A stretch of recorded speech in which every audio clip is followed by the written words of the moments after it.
The Mona Lisa. Bewitching, seductive, world famous. In the minds of millions, she is the ultimate work of art, endlessly photographed and admired. Yet behind the enigmatic smile, she remains a mystery. Who was she? Why was she painted? And what has made her the world's most famous painting? After 500 years in the spotlight, the Mona Lisa is finally giving up her secrets. Centuries-old documents are at last revealing long-forgotten truths. This is wonderful. Ooh, I've got a shiver down my spine. State-of-the-art technology is taking us beneath the painted surface to decode astonishing new evidence. That's extraordinary. Wow, that's quite a big discovery, isn't it? Yes, it is. This investigation, the first full forensic examination of the latest discoveries, takes me round the world in the hunt for the truth about Leonardo da Vinci's masterpiece, with exclusive access and some extraordinary encounters. The first impression when I came in was, I did well not to jump backwards in shock. These revelations will change everything we thought we knew about history's most enigmatic work of art. That's great. So we just made a new discovery. And unlocked the secrets of the Mona Lisa. All of this together marks an extraordinary moment in the history of art. But more than that, this is quite simply one of the stories of the century.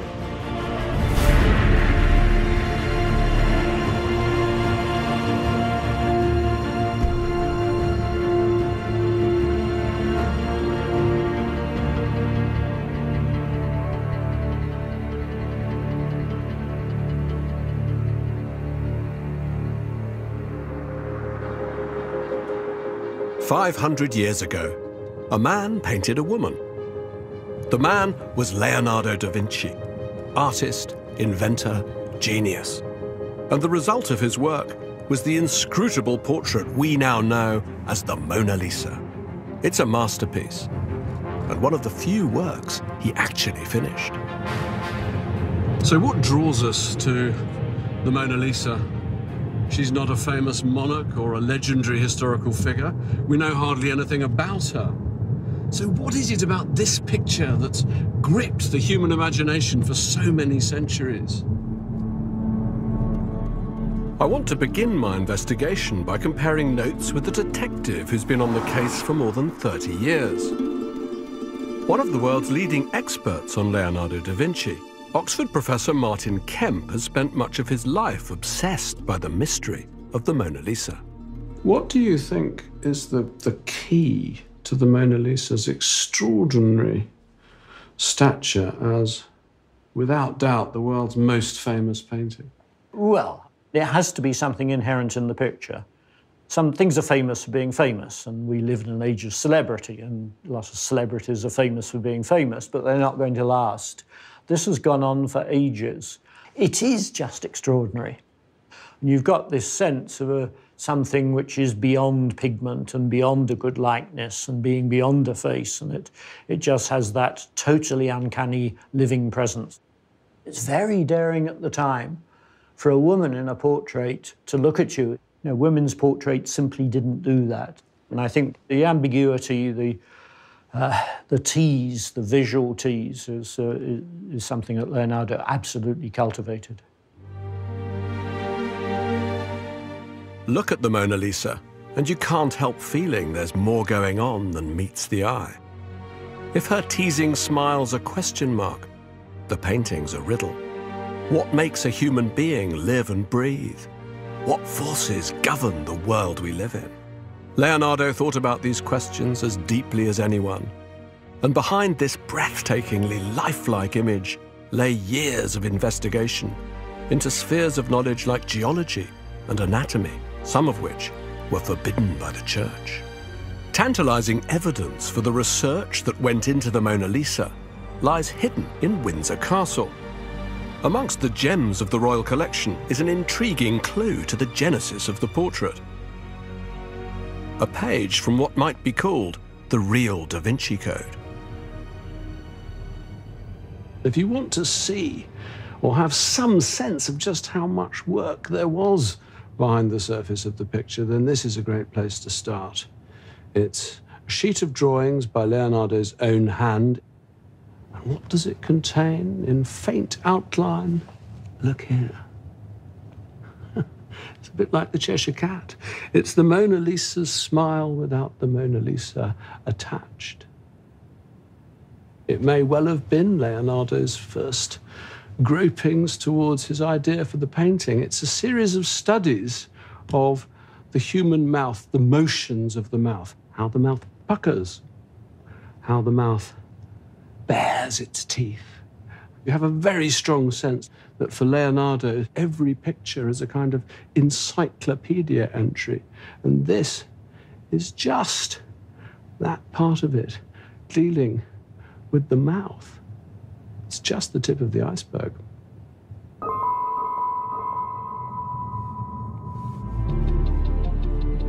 The Mona Lisa is the work into which Leonardo poured everything he knew about humanity and the world that surrounds us, with its ceaseless play of light and shade.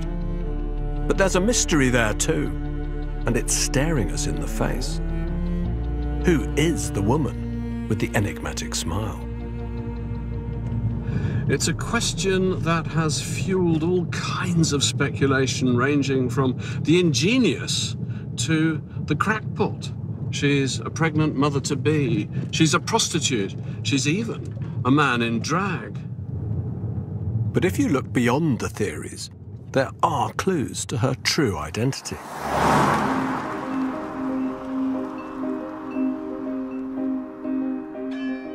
Florence, 1500. After many years away, Leonardo da Vinci has returned to the city of his youth. He's come back to work on ambitious military projects for powerful men. He says he's too busy to paint portraits of wealthy aristocrats who clamour after him. Yet according to one writer, Leonardo somehow finds time to paint the portrait not of a noblewoman, but of a humble merchant's wife called Lisa. It was here that Leonardo da Vinci began the most famous painting in the world. And it was here that Giorgio Vasari, the inventor of the very idea of the Renaissance, the author of the very first book about the Renaissance, produced Exhibit A in the case of the Mona Lisa, the very first account of the painting. Who was she? She was the wife of Francesco del Giocondo, a rich merchant. He commissioned Leonardo to create her portrait, and Leonardo responded with a picture, says Vasari, so miraculously lifelike that it seems to be made of flesh, not paint. Leonardo, he says, wanted to avoid the melancholy that dominates so many other portraits, so he employed musicians, entertainers, buffoons to keep her amused. So there you have it, the wife of Francesco del Giocondo, and the smile caused by entertainers hired by the artist. An open and shut case. Or is it? How can we be sure that Vasari was right and that Leonardo did indeed paint Lisa del Giocondo? After all, Vasari wrote his account 30 years after Leonardo's death. And although he did his homework here in Florence, he never disclosed his sources. So could it just be hearsay? Some inaccurate local legend? For centuries, there was no way of telling. Then, suddenly, new evidence emerged from a completely unexpected source. In 2006, a research scholar working in the University Library of Heidelberg turned up this. What it is a page from a copy of Cicero, the ancient Roman author, a book that was once owned here in Florence by a man called Agostino Vespucci. And not only does it have Cicero's text, but it's got Vespucci's commentaries. And this particular passage is crucial because in it, Cicero is discussing Apelles, the ancient Greek artist. And his remarks prompt Vespucci to make his own note, his marginal note. And what he writes is a kind of bombshell in the history of Leonardo's studies. He says, Apelles, he did just the same thing as Leonardo in his portrait of Lisa del Giocondo. And best of all, there's a date, October 1503. So this was written almost immediately after Vespucci must have seen the portrait of Lisa del Giocondo in Leonardo da Vinci's workshop. This is gold dust, and it proves that Vasari was definitely right in at least one sense all along. Leonardo definitely did paint a portrait of Lisa del Giocondo.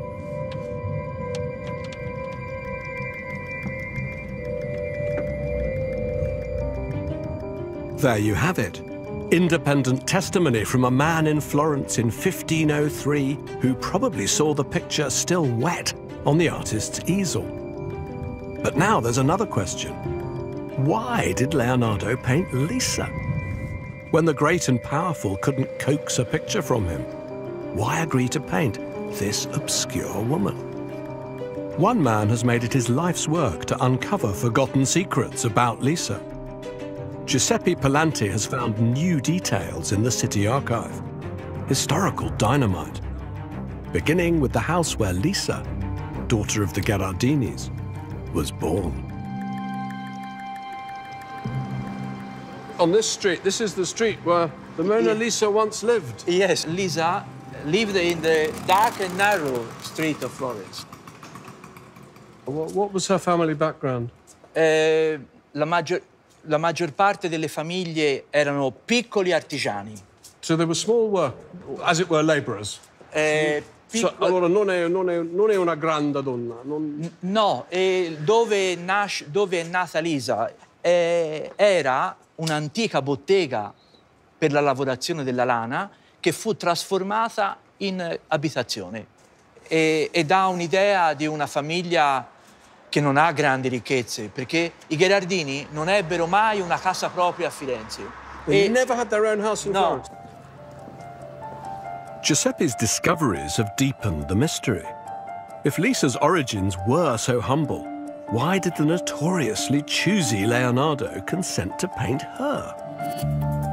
In another part of town, Giuseppe believes he's found the answer.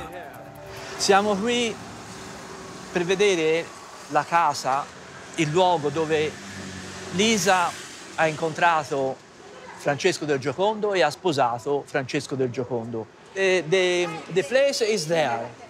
It is important for another reason, because in front of this building lived Ser Piero, Leonardo's father. Well, hang on, say that again. Lisa Gherardini was living here at the time. Yes.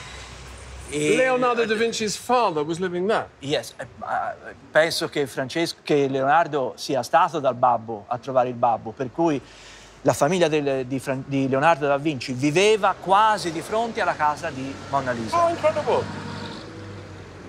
C'è un'altra connessione, un altro collegamento. Francesco del Giocondo era cliente di Ser Piero. Ser Piero era uno dei più influenti e importanti notai di Firenze. So he was you're saying that Francesco del Giocondo, the merchant, he was actually a client of Leonardo's father? Yes. Well, this is all new. Yes. This is all new. For the first time, we have a concrete connection between Leonardo and Lisa. Not only were they neighbors, their families did business together. And there's more. Giuseppe tells me that according to police records of the time, Francesco had a bit of a reputation. Described as garroso, meaning swaggering, he wasn't just a merchant on the rise, but an aggressive deal-maker who'd stop at almost nothing to get his way.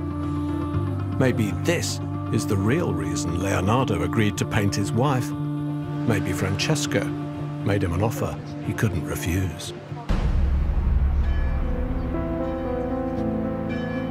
In the parish church of San Lorenzo, there's another crucial piece of evidence.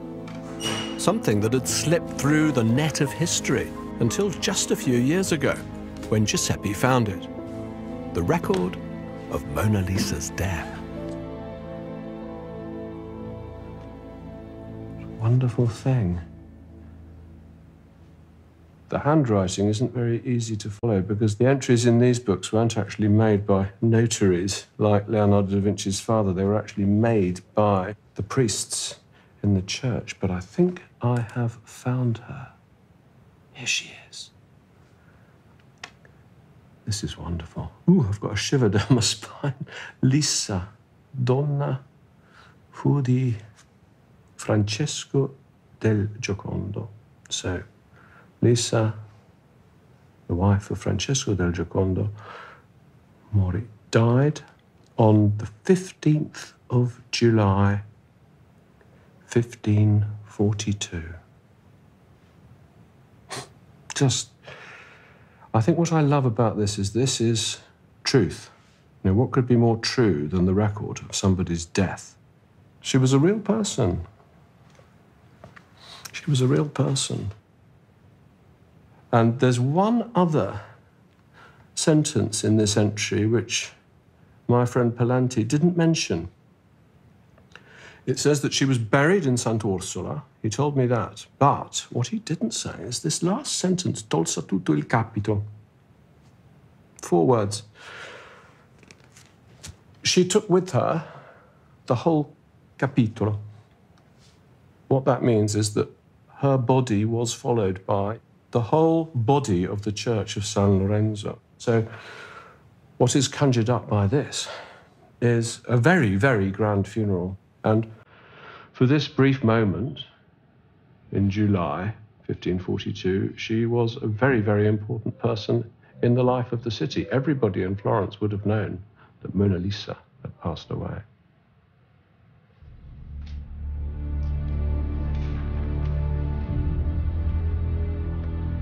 A spectacular funeral. Dozens of canons, chaplains and clerics, the whole Del Giocondo clan, walking with Lisa's coffin. Francesco had died 5 years earlier, but he made sure he provided for all this pomp and ceremony in his will, where she's described as his beloved, faithful wife. Lisa Del Giocondo was laid to rest in the now ruined convent of Sant'Orsola. Beyond here, we can't follow her, though we've learned a lot. Leonardo definitely knew Lisa, definitely painted her portrait. But if one riddle's been answered, there's still another mystery to solve. How can we be certain that Leonardo's portrait of Lisa and the portrait in the Louvre are one and the same?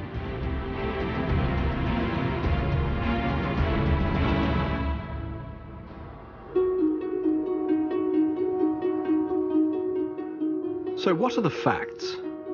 According to Vasari, Leonardo painted Lisa smiling in Florence.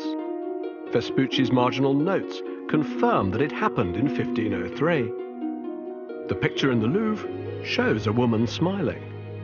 So far, so good. But other things don't add up. Vasari describes eyebrows, but the Louvre portrait doesn't have eyebrows. Vasari tells us Leonardo painted Lisa for Francesco del Giocondo. But Francesco never owned the portrait we now call the Mona Lisa. Leonardo had it with him when he died. Most troubling of all is an eyewitness account written by a man called Antonio de Beatis. He was actually shown the picture that's now in the Louvre by Leonardo himself at the end of his life. Leonardo said he'd been asked to paint this portrait not by Francesco del Giocondo, but by someone completely different. A noble patron, Giuliano de' Medici. It simply doesn't make sense. It's almost as if we might be talking about different paintings. So I'm beginning to wonder whether it's not possible Leonardo did paint 2 versions of the same painting on several occasions. I'm beginning to wonder if it's not possible that he did indeed finish his portrait of the Mona Lisa here in Florence, that he did indeed give it to Francesco del Giocondo, and that the portrait of Mona Lisa in Paris is a second version. Is it possible that there might be more than one Mona Lisa? The idea is not as strange as you might think. Leonardo did habitually revisit the same subject more than once.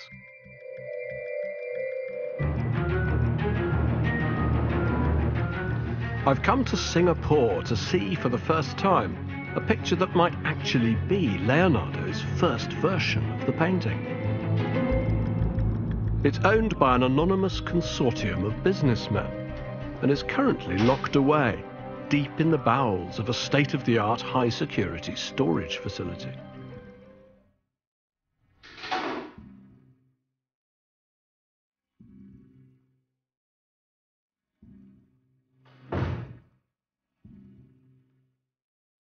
So could this be the first Mona Lisa?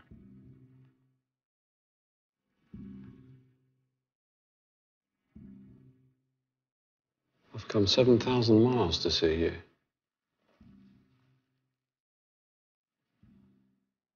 Blimey.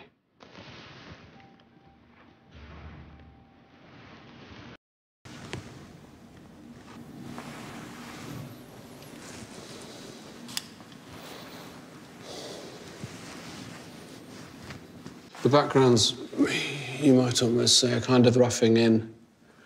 But the face, huh? The face is really something. She's younger, she's smiling. I think there's a lot to be said for first impressions.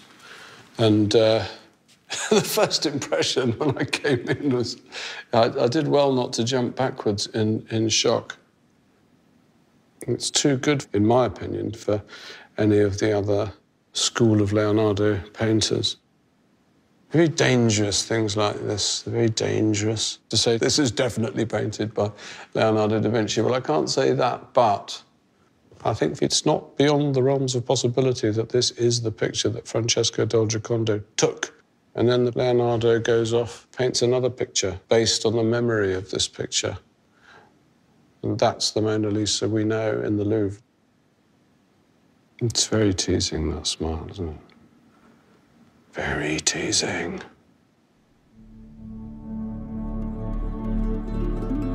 This version of the Mona Lisa first hit the headlines in 1914. British art dealer Hugh Blaker bought it from a private family collection and was convinced he'd stumbled across an early Leonardo. He kept it in his Isleworth studios, and it became known as the Isleworth Mona Lisa. One thing in its favour was its similarity to this pencil sketch copy of the Mona Lisa, done in Florence in 1504 by Leonardo's contemporary Raphael, which seems to show how the painting looked in its original state.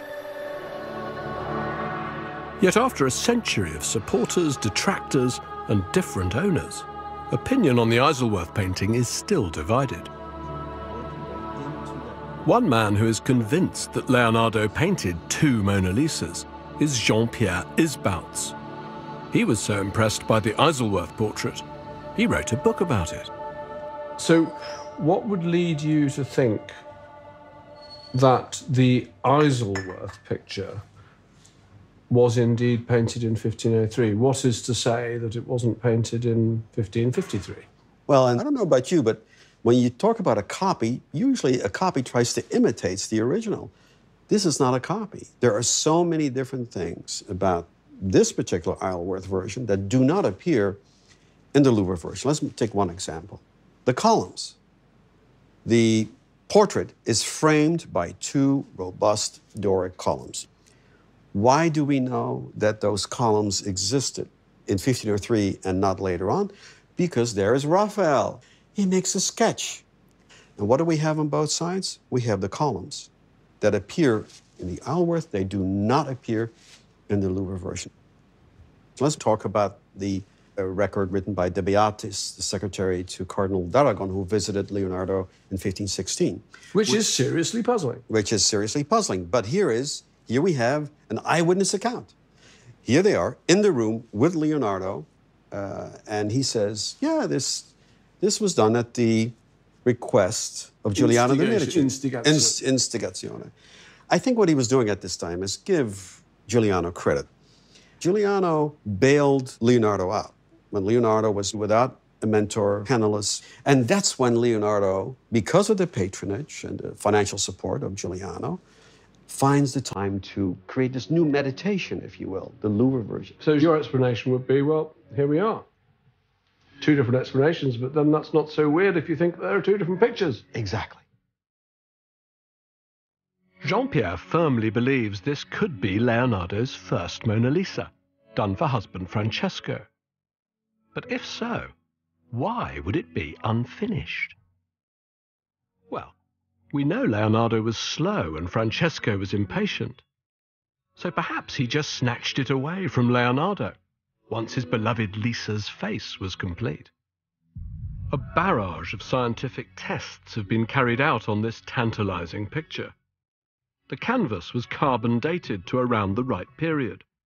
Multiple tiny paint samples are consistent with the paints Leonardo used. X-ray, infrared and ultraviolet scans have found nothing to disprove it as an early Mona Lisa. But that's the problem.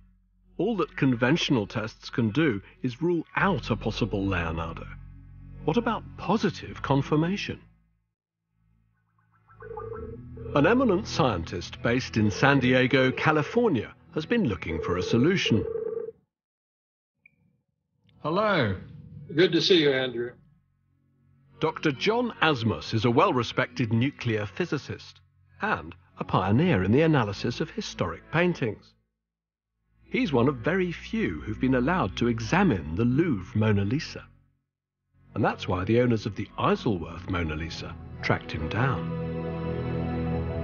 I started receiving phone calls from a series of attorneys in Switzerland, and they wanted me to look at a painting. And finally, we found that I was going to be on a train from Milan to Geneva, and they asked me to get off the train in Lausanne and take a look at their painting. And so they met me at the train station, and they popped the bonnet of an automobile, and there was a Mona Lisa in the trunk. And the attorney asked me, "Do you think this Mona Lisa was painted by Leonardo?" And my exact words were, "How would I know?" So I got out my Instamatic camera and took a photograph of the painting in the trunk. And it was that image that I then compared with the Louvre Mona Lisa. A few years ago, Dr. Asmus developed a new test to authenticate paintings by Rembrandt.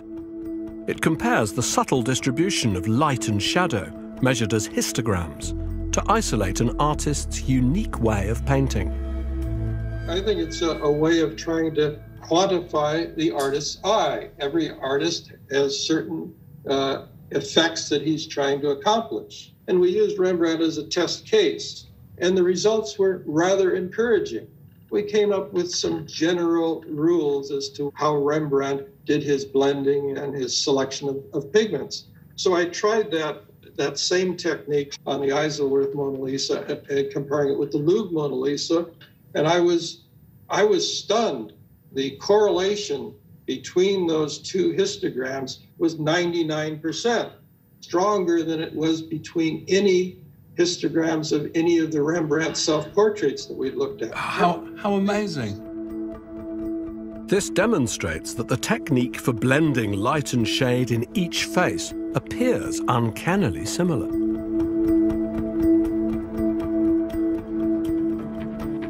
John plans to build a much bigger database of Leonardo works with which to compare them. His results are impressive, but there's something still troubling me.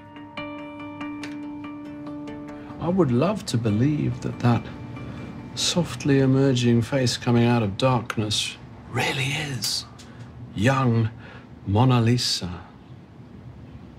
I'd love to believe that.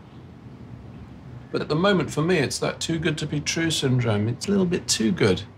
It's troubling when I look at that chart that they've done of where they've taken the paint samples from. They've taken the paint samples from everywhere except that beguiling face, which is the most compelling part of the whole picture. It's the part that makes you think, yes, This could be the young Mona Lisa. I'm just wondering whether it's possible that some very skillful, careful restorer, sometime before John Asmus saw it in the boot of that car, didn't just bring that face up. Didn't just make whatever ghost or trace of possibly a Mona Lisa copy into something so much more compelling to the modern eye. To me, not to test that it's like a detective and his team coming to investigate the scene of a crime, the scene of a murder, and fingerprinting every square inch of it, but forgetting to take fingerprints from the knife on the bed covered with blood. I could be wrong. Maybe Leonardo did paint this face in 1503 while Lisa sat in front of him. But until the face is tested, doubt remains. And to me, she just looks a bit too 20th century. But I'm still convinced that Leonardo did paint two Mona Lisas. If the Isleworth painting isn't the earlier version, then it's either lost or still out there somewhere. And believe it or not, now there's a new lead. The reported discovery of another Mona Lisa in St. Petersburg, Russia.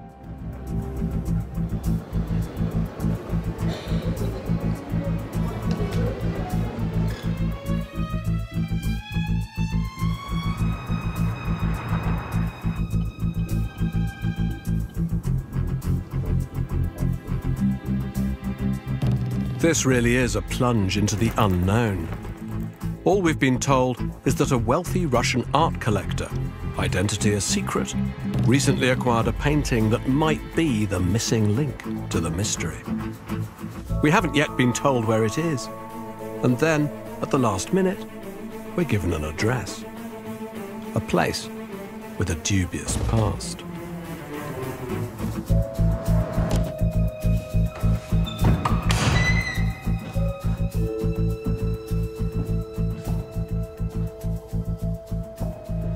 Certainly strange.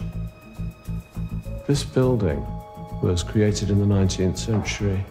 This room is a recreation of an old Russian hunting lodge. It survives because the KGB made it their headquarters during the communist years. Here she is. So what is this? What is this? All I know about this picture is that it was purchased by a Russian art collector from a very old and established American family who'd had it since the end of the 18th century and has hardly been seen since. And what's the status of this picture? Smaller. The columns are more complete than they are in the version in the Louvre. You see, they've got me going. I'm saying the version in the Louvre, the version in the Louvre. The Mona Lisa in the Louvre. She's enigmatic. She's removed. She's distant. Is she a copy? Not sure. This picture looks tantalizingly close to the picture in the Louvre. So many details are the same. But is this Leonardo's lost earlier version? As with the Isleworth picture, scientific tests have been done by Dr. Chiara Matteucci of the University of Bologna, who's flown to Russia to share her results. Dunque, se guardiamo solo la scienza, direi che possiamo partire dal supporto. This is the radiocarbon dating of the canvas, which shows a 95.4% probability that the canvas is between 1490 and 1670. So the canvas could well be correct. Sì. Okay. In realtà il dato che ci svela il probabile periodo non è tanto la tela, ma lo strato preparatorio del dipinto. Al di sopra della tela vi è la presenza di un ground, di una preparazione rossa. Rossa. Rossa. Oh, that's the ground. Well, that's very clear. So, but as far as I understand it, Leonardo da Vinci himself worked on a classic Italian Renaissance ground of white. Is that right? Dunque, sì. The presence of a red ground, the very first layer of paint, seems to discount Leonardo's hand. But it's Chiara's next discovery that really changes the picture. A chemical not used before 1600. Interessante è aver rinvenuto nella preparazione il solfato, degli inclusi di solfato di bario. Ci può indirizzare ad un periodo molto ristretto. Nel periodo tra il 1620 e il 1680 l'utilizzo della baritina in queste preparazioni era molto comune. In Francia, proprio Solo nell'area... Francia? Proprio sì. Allora, questa è una trova fisica, una cosa chimica.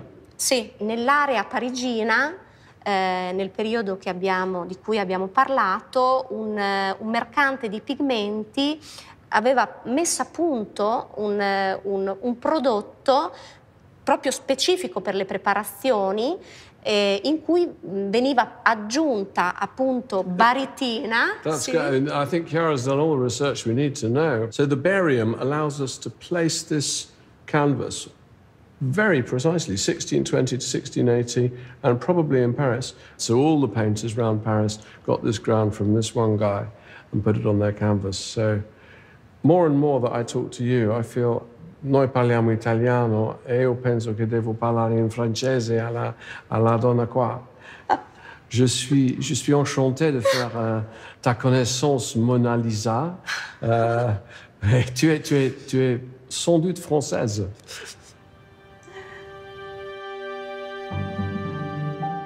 So this Mona Lisa isn't a Leonardo, but a mid-17th century French copy. In fact, there are dozens of copies. It's a real problem if you believe, as I think you have to given the conflicting evidence, that Leonardo did paint 2 Mona Lisas. What we're looking for then is Leonardo's image of young Lisa, as described by Vasari, as sketched by Raphael, which must predate the famous picture in the Louvre. So where can it be? I still believe that I can get to the bottom of the mystery, because there's one very strong lead I haven't yet followed up. One more destination: Paris.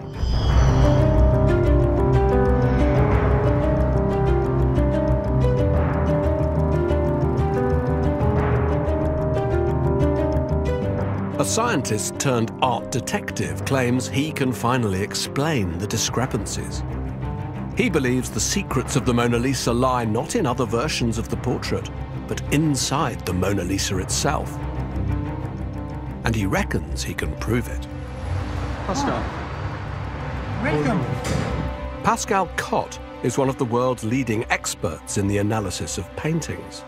He's a man in Leonardo's own image, a self-taught physicist, the brilliant inventor of a new technique that's unlocked the secrets of paintings by Rubens, Rembrandt, Picasso, and many others. His work on another Leonardo painting, The Lady with an Ermine, revealed earlier versions of the composition, hidden beneath its surface, that rewrote art history. But his great obsession is the Mona Lisa, faithfully reproduced here in his studio. In 2004, Pascal was invited by the Louvre to scan the painting. His task? Simply to identify the picture's original colours, hidden beneath the discolorations of time. But Pascal's technique also revealed that there was far more going on beneath the surface. For the last decade, he's worked in secret, decoding those discoveries. And now, he's ready to share them. Our goal is to peel like an onion all the layers of paint to reconstruct the chronology of the construction of the painting. So is this new? Is this a new... This is a new technique, absolutely.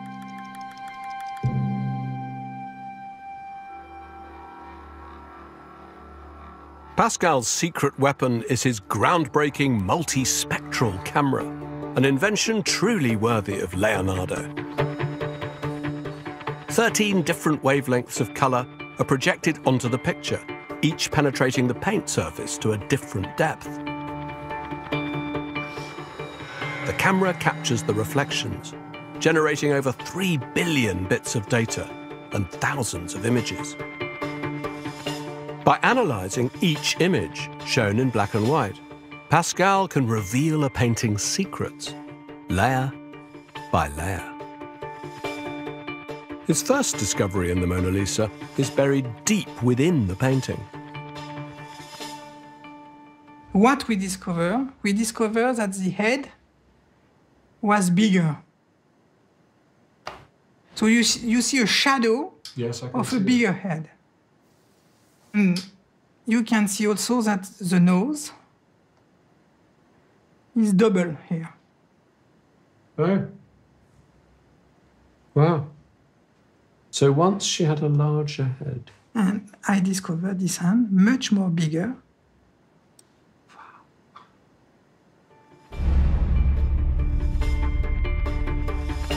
Pascal has pieced together several previously unknown details that lie beneath the Louvre portrait as we know it.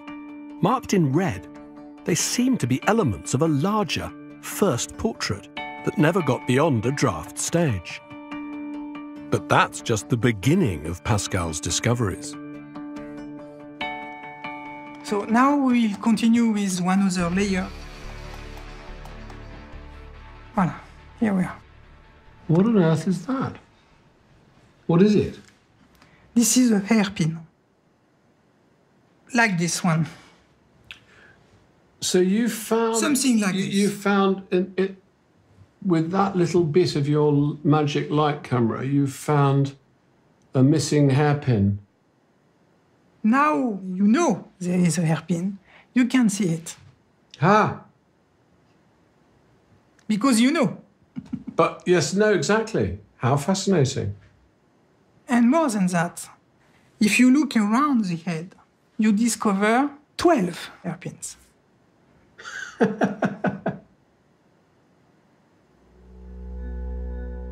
The hairpins with pearls make no sense on the first large portrait. But Pascal has found something else that appears to be connected to them. Tiny rows of dots known as spolveri. They seem to suggest an elaborate headdress. Intriguingly, a type of headdress that, as far as we know, was only ever shown on the heads of saints or Madonnas. This is a painting of a headdress that have nothing to do with Mona Lisa. Nothing to do with Mona Lisa? Nothing to do with Mona Lisa. The spolveri hidden inside the Mona Lisa have never been seen before. They're concrete proof of the way Leonardo constructed a picture. He would have begun with a preparatory drawing, marked the lines on tracing paper with a sharp point, then transferred those outlines onto the wood with coal dust. But what happened to the headdress? Pascal's next piece of evidence suggests it was deliberately removed. So now I discover this hatching. You see this hatching? This is another layer of your... Yeah, another of the onion. So this is Leonardo with his rubber. Yes. You see, it's totally different from the cracks. It's not craquelure, no. You see, this is clearly to erase what is behind. It's very important because that explains how Leonardo, from one stage, go to another stage. Pascal's scans are crucial evidence of the way Leonardo worked, building up a painting stage by stage. Above the scratchings, Pascal reveals the first impression of yet another layer, the ghostly imprint of a face, like a Leonardo Turin shroud. Is that another head? Yes. How many heads is that so far? This is the number 3. So the big head, The big head. the pearl head, The pearl head. and then there's another head. Yes. Now the eye. So it's a wonderful proof. I discovered 2 crosses just here. Oh my! That's extraordinary. And these crosses do not match with Mona Lisa glance. No. No. The crosses clearly mark a different set of pupils, looking in a different direction. The face behind Mona Lisa, the face is turned 14 degrees in the right direction. So there she is. She's looking like that, so she should be like that. Yeah. More like that. Also eyebrows. Can I just see this, because this is an important point, because Vasari says specifically, you know, that the eyebrows are beautifully painted. Yes, these And eyebrows. the Mona Lisa, as we see her, doesn't have eyebrows. So have you found... You can see it. Really, they are here. So there are the eyebrows. And here you have another mouse. Look at this mouse. Nothing to do with Mona Lisa. Absolutely amazing. She's barely smiling. Do you see? Because she turns the head on the left, the mouth is little smaller. Quite a lot smaller. Yeah?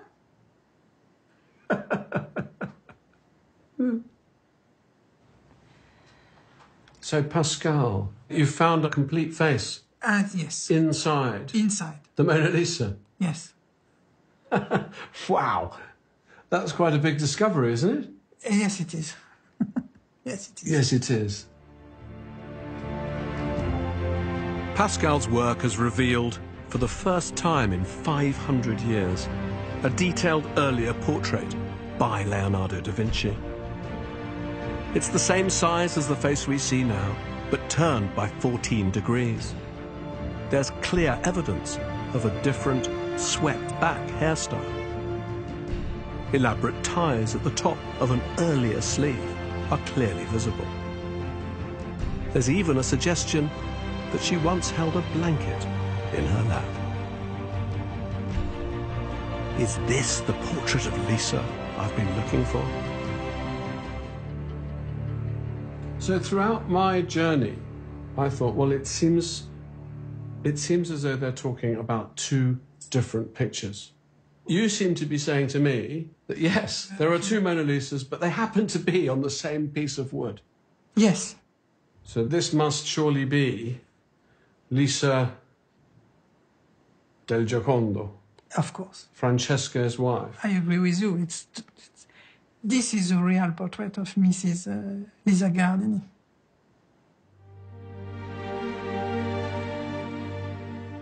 Pascal's pioneering work marks an extraordinary moment in the history of art.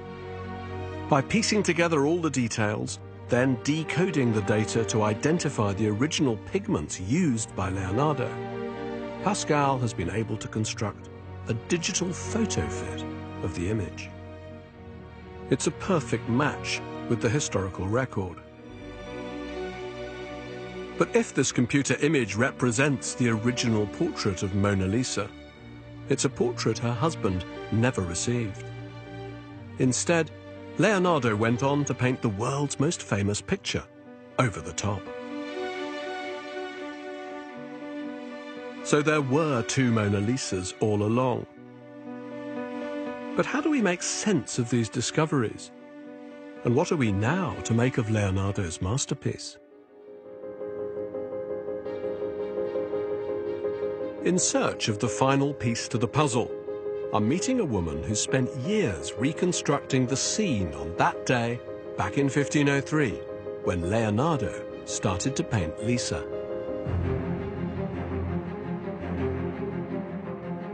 Leading expert on Renaissance hairstyles and costumes, Elisabetta Niñera, has based her work closely on Pascal's findings. Every Renaissance fashion can be precisely pinpointed, whether to Rome in 1512 or Florence in 1503. So by recreating the costume Pascal found in the painting beneath the painting, Elisabetta can place and date it very precisely.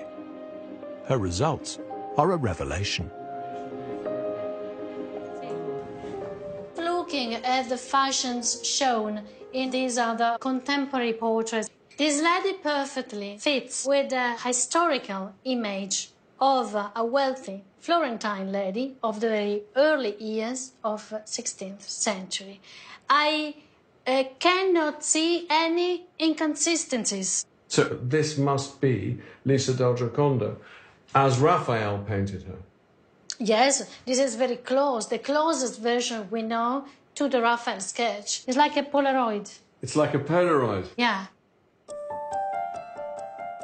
Raphael had actually seen Leonardo's portrait of Lisa when he drew this copy in 1504. Apart from one slight difference, the veil over the bodice, it's identical to Elisabetta's reconstruction and Pascal's photo fit. It's compelling evidence that Pascal has indeed found the first version, Leonardo's original Lisa, lurking beneath the finished work. But where does all this leave the picture we see today? So, Elisabetta, when you look at the Mona Lisa in the Louvre, as she is now, from the point of view of costume, what do you see? To me, she's not a real person because there are so many details which go in this sense. Can you give me an example? Yeah. The long hair worn on her shoulder, this wouldn't be conceivable unless you had the very high ranks or it was a posthumous portrait. What about this sort of sash of drapery that comes over her shoulder? The twist. Yeah. This is the most interesting element in Louvre's Gioconda because Greco-Romans classical art devoted such a detail only on one shoulder only, to Venus, and virtues like purity, chastity, faith. So that beautiful strand of drapery that seems to continue the flow of the river in the landscape behind, that is not something that a real woman would have worn. At all. Even so it's more like an attribute of a goddess. Yes. So the Louvre painting shows an idealized woman, maybe a posthumous portrait. Surely then she can no longer be Mona Lisa, because Mona Lisa outlived Leonardo. Wow. Now, for Elisabetta, the moment of truth. As the results of years of research and hard work finally come together, we can at last see how Lisa del Giocondo, the original Mona Lisa, might have looked.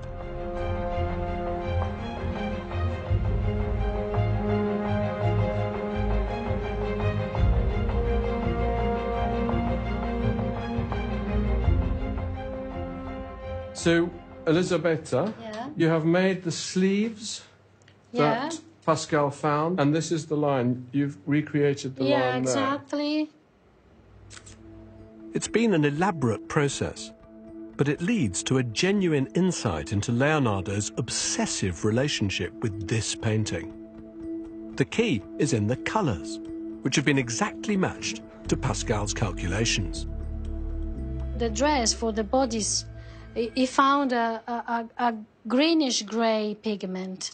And also the sleeves, we know how Leonardo would call this color, which was called leonato.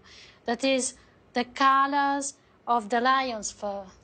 Leonato color. I never knew that. But you know what it makes me think? It makes me think, when you say that this is Leonardo, because, of course, he didn't sign pictures, but this is Leonardo's way of signing the painting. Exactly. He loved to play games with words. Exactly. So the colour, that's great. The colour, Leonato, and the knot pattern, vincere. Yeah. Leonardo da Vinci. Yeah, it could be. No, we're not joking. I agree with you totally. You agree with me? Yeah, exactly. Because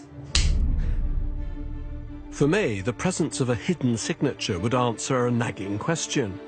Why didn't he finish his first version and give it to Francesco? Knotting his name into her bodice, it's like an act of possession. As if Leonardo knew this was always destined to be more than a portrait. No one's painting but his own. If we go 1, 2, 3, quando dico tre, you look at me. 1, 2, 3. Our investigation has revealed for the first time what Leonardo's hidden earlier portrait might have looked like. The portrait, surely, of the Florentine merchant's wife, Lisa del Giocondo. We found a solution to the historic inconsistencies that have long baffled experts. And, it seems, we've discovered that the portrait in the Louvre may not be the Mona Lisa after all. So we're left with the million-dollar question.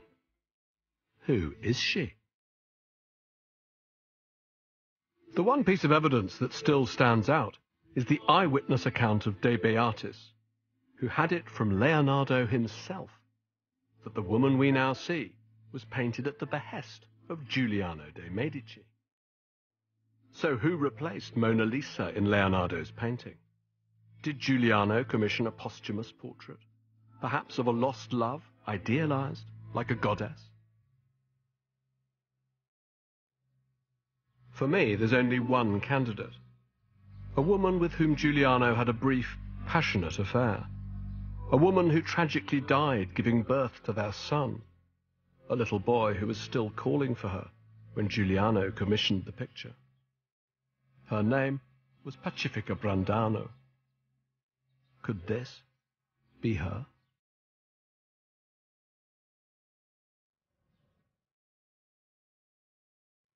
It's a romantic notion. But just as Leonardo never gave the picture to Francesco, he never gave it to Giuliano either.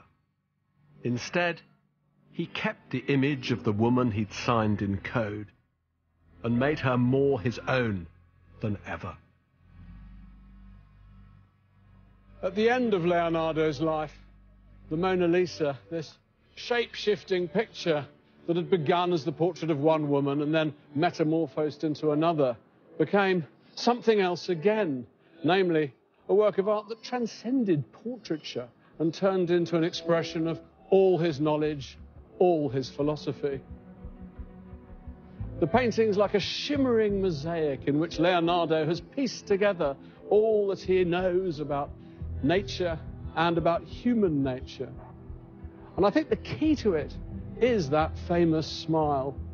Leonardo's way of saying that while we might strive to understand this vast cosmos that surrounds us, in the end it's our destiny to pass through life as swiftly as the smile that flickers across a human face. So the Mona Lisa really isn't Mona Lisa after all, but something much more than that. It's a painting of life itself, as Leonardo had come to think of it. His way of painting us all.